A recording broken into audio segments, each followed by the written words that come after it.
I started hearing about Andrew's presentation about a year ago. And everybody kept telling me how amazing it was and how it changed the way fundamentally that they started to listen to music. Once they were exposed to Andrew's ideas, it changed the way they actually made music. So everyone, please give a warm welcome to Andrew Schaap. It occurred to me a few years ago that once we make our records, they then have to get out into the world so people can listen to them. And it used to be really simple. There were a couple of formats, and now all of a sudden there's this multitude of digital outlets where people can get your stuff, some of them legit, some of them not legit, and they all sound different.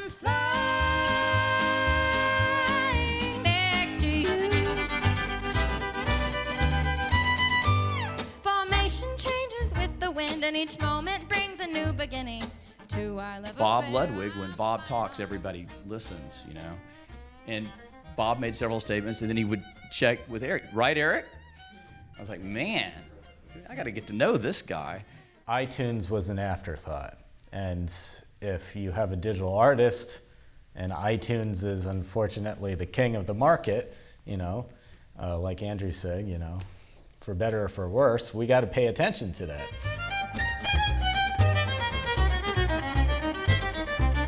Tim Palmer, producer, engineer, mixer. I know from my own personal experience that I got my break and my beginning in the industry as a T-boy, as we call it in England.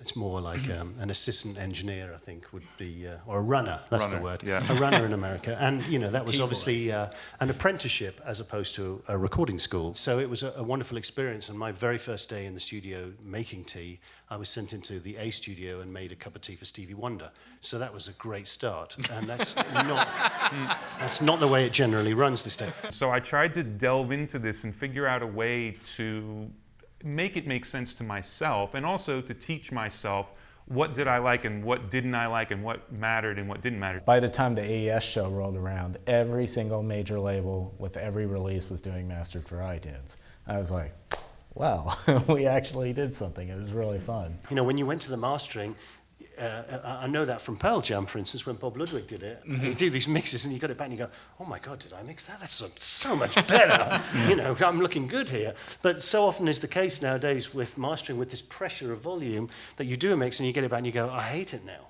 And it shouldn't be that way, right? And I see that you've got kind of images of things here. I brought the real thing with me.